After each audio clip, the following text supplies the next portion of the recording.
I'm all about acknowledging your shortcomings in life. A lot of people talk about triple down on your strengths.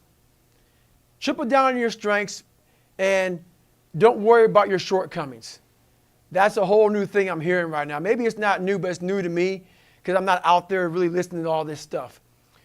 That's the quickest way to never grow. To never grow. If you sit there and have that mentality of triple down on what you're good at, you're never going to grow. You're always going to stay the same. Either you're getting better or you're getting worse. So one thing that helped me out a lot when I was growing up was people always ask me, how do you build mental toughness? Mental toughness, a lot of people have these classes out here. A class on mental toughness, positive thinking, visualization, all these different techniques. Mental toughness is a lifestyle. It's something that you live every single day of your life. When I was growing up, I was a lazy kid. I was a lazy kid. And everybody goes, how did you get to where you're at today? How did you get to where you're running 200 miles at one time in 39 hours, being so disciplined? It started off, honestly, with recognizing that my bedroom was dirty. My bed wasn't made. I lived a sloppy life. So I took very small increments in my life. I started making my bed. I started cleaning my room. There were dishes in the sink. It started off with doing small house chores. I saw that the yard needed to be mowed. So instead of being told it needed to be mowed, I would mow it. I started doing things, coming outside of my lazy ways to become better. And through a period of time, your brain doesn't like it, but it starts to realize this is a new way of thinking. We are now doing things that we are uncomfortable doing. We are doing things that we don't want to do.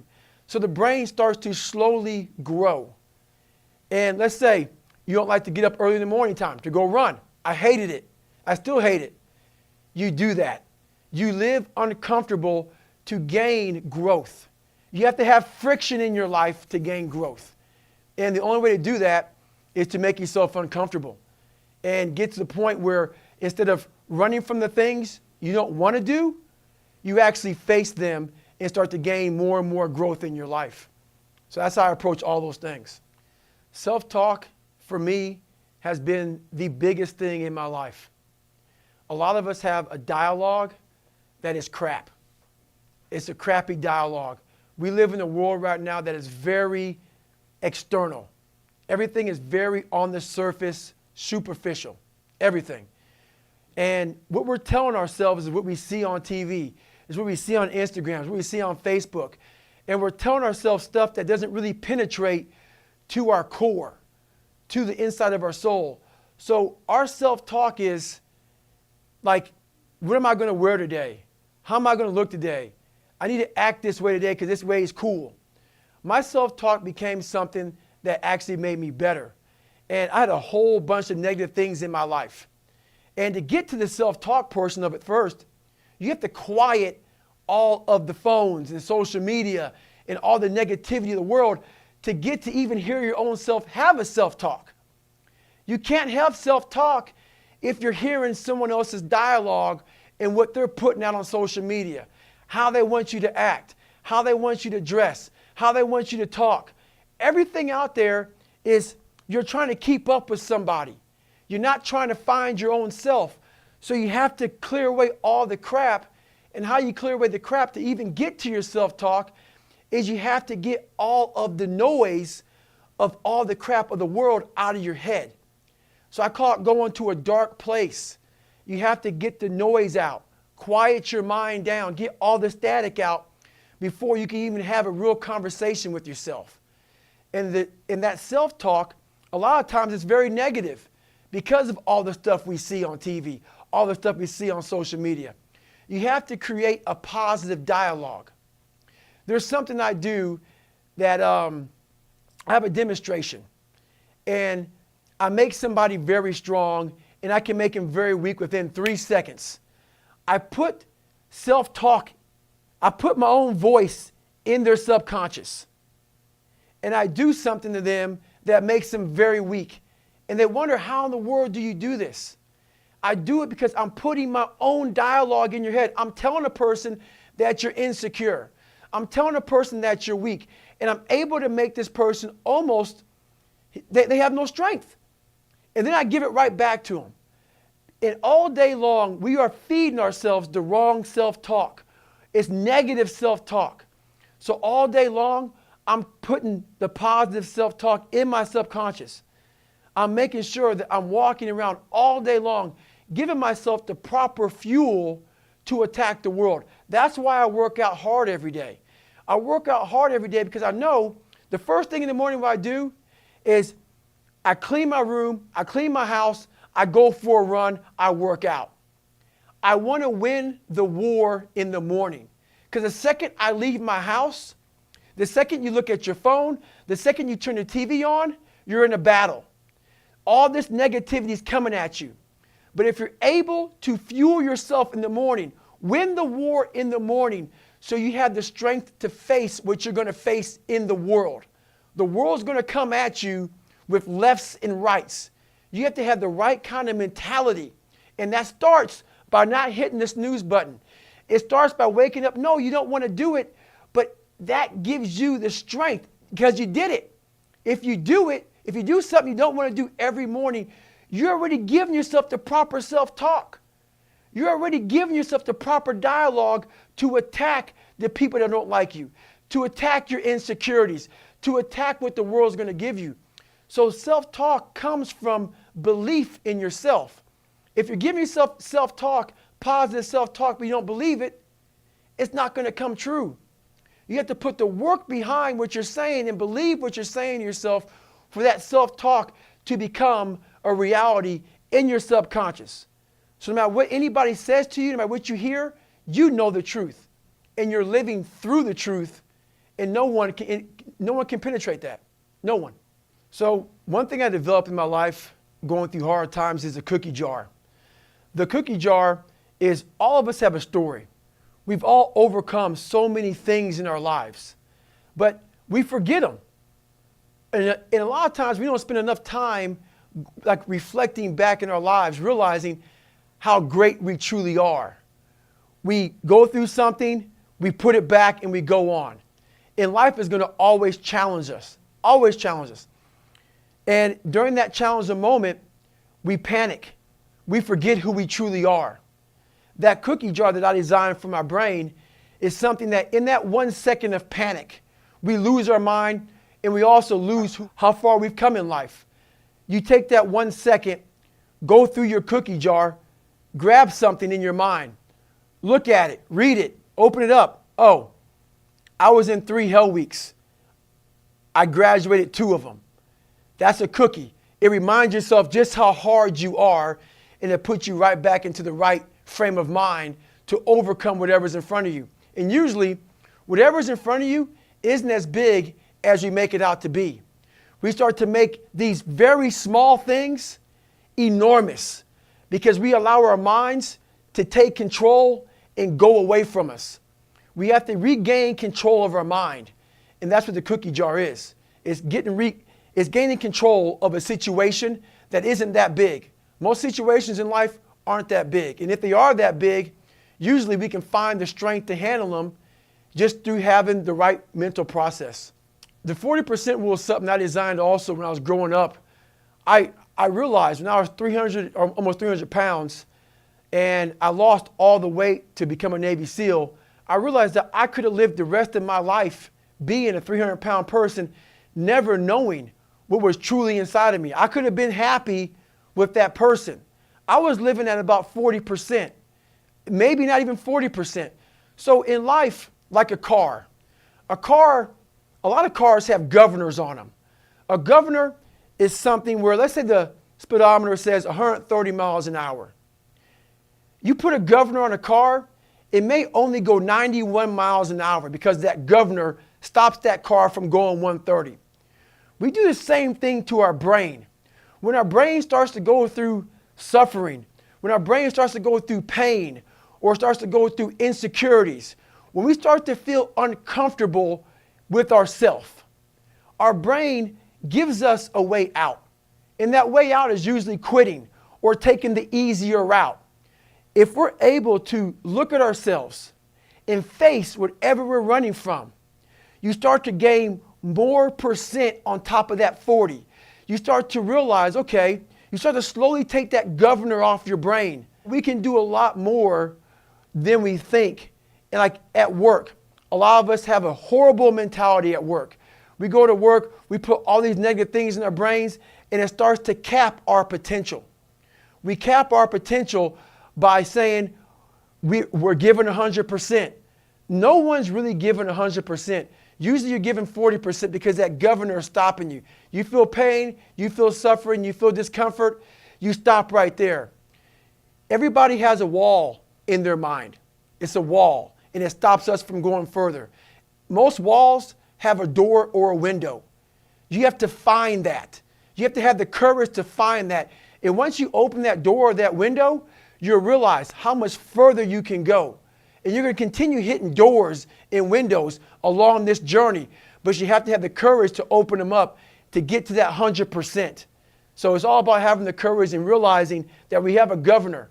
We have to push past that governor and past our own mind games.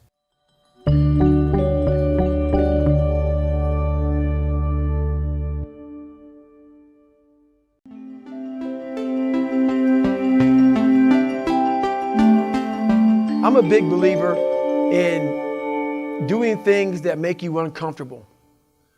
So we live in a world that we want to be as comfortable as we can. And we wonder why we have no growth. We wonder why when the smallest thing in our life gets difficult, we wonder why we cower and we run away. Because we are kind of living our whole life is set up that way. Our whole life is set up in the path of least resistance. We don't want to suffer. We don't want to feel discomfort. So the whole time we're living our lives in a very comfortable area. There's no growth in that. So for me, I realized that. The reason I became 297 pounds is because that was comfortable. What was very uncomfortable was running. What was very uncomfortable was being on a diet. What was very uncomfortable was trying to face things that I didn't want to face. And I also realized when I was really big, I had no growth. Why? Because I was living comfortable. So I realized for me to find growth, I had to face all these different things that made me very, very uncomfortable. One thing I faced was running. I absolutely hated running. But I knew for me to grow, I had to do this thing every single day. I wanted to start callousing my mind. I wanted to start becoming a better person. And how you become a better person, how you gain mental toughness, how you become the person you want to be, is constantly facing the things that you don't want to face. If you constantly run away from things that you don't want to face, how is there growth? How is there mental toughness? I can give you a class all day long about self-talk, visualization, eat an elephant one bite at a time. But if you're never putting yourself in a situation to actually practice these things, you're never going to grow. I can't put you out there we're all going through a battle in our mind. A warrior is not a person that carries a gun. The biggest war you ever go through is right between your own ears. It's in your mind. We're all going through a war in our mind, and we have to callous our mind to fight that war and to win that war. So, one example I can give you about callousing your mind, about doing things that make you uncomfortable. There's a book out there called Lone Survivor. And there's a guy named Marcus Luttrell. He was on an operation where a bunch of guys died. And I knew all the guys that died. And I know Marcus Luttrell very well. This story touched my heart. And I basically went out there, found a foundation to raise money for it, called the Special Operations Warrior Foundation. You give 100% tuition for, let's say your dad died in the war. He was a special operator. If that guy had a kid, you get 100% tuition to go to college. Great foundation, great people working at the foundation. I'm going to do this. So I Googled the 10 hardest races in the world. And at this time in my life, I was not a runner. I maybe ran 10 miles the whole year. I was into bodybuilding, I was into weight training, and that's what I did. So I Googled the 10 hardest races in the world, and what came up, number one, was this race called the Badwater 135. It's a 135-mile race through Death Valley in the summertime. So I wanted to get in this race. I thought it was actually a stage race. I thought it was a race where you ran like 20 miles, set up a camp, and then ran 20 miles the next day.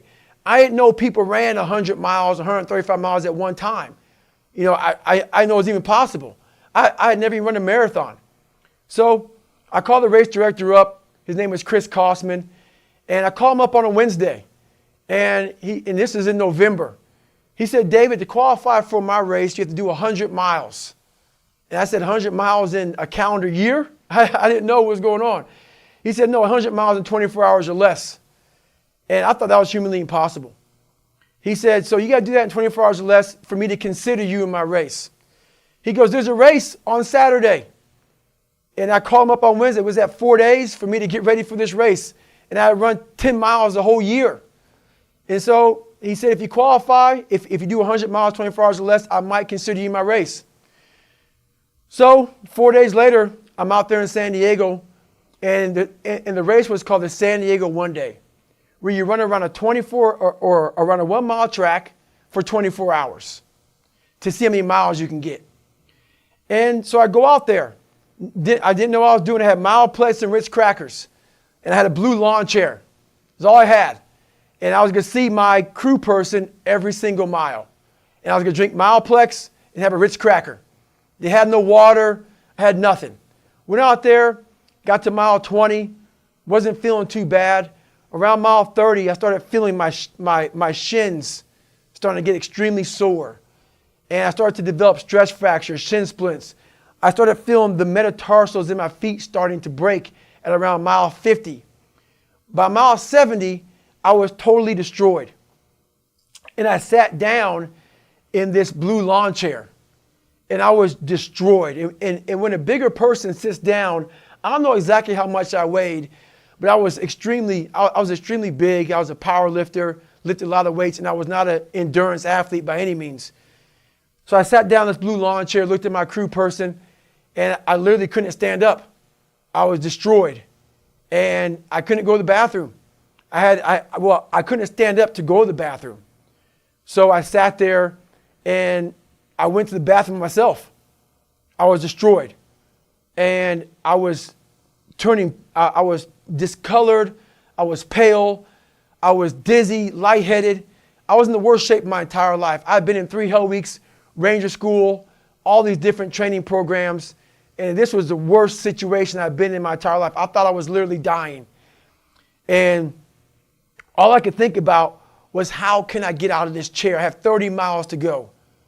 And everything I had gone through, I realized that the human mind, if you can put it in a very quiet, calm place and get it to calm down and not be so spastic, that you could possibly make this work out for you. How bad are you really? So I calmed myself down, and I had to make this enormous thing small.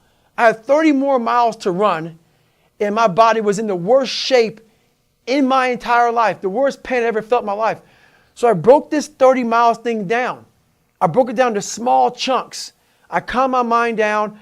I had to get water, had to get potassium, had to get sodium.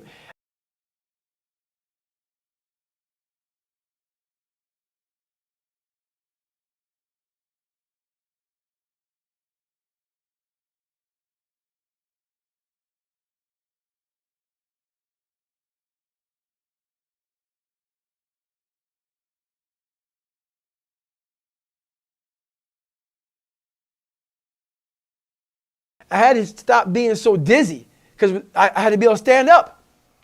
So my dizziness went away after about an hour. I was able to stand up now. And I was going around this track at like a 30-some minute mile. And I'll never get my crew person saying, hey, I got to mile 81. They said, you're not going to make the time. I had 24 hours and I was going so slow, taking so much time. This is when I realized that the human mind, once everything gets connected, once the mind knows you're not going to quit something, it's going to try to find more. It's going to try to give you more. Once it realizes you're not going to take the path of least resistance, you're going to stay here until it's done. My mind and my body and my spirit became one for the first time ever. For the first time ever, it became one. And I went to a level that I never thought was humanly possible for myself or anybody else. In that shape that I was in, I was able to run 19 miles. And I ran 19 miles, did 100 miles, actually did one more mile. I did 101 miles in 18 hours and 56 minutes. I'd overcome so many obstacles in my life, and this was the final crucible for me. And I got through it. And at the end of this race was such clarity to me. And it was just the most amazing thing I ever do in my life.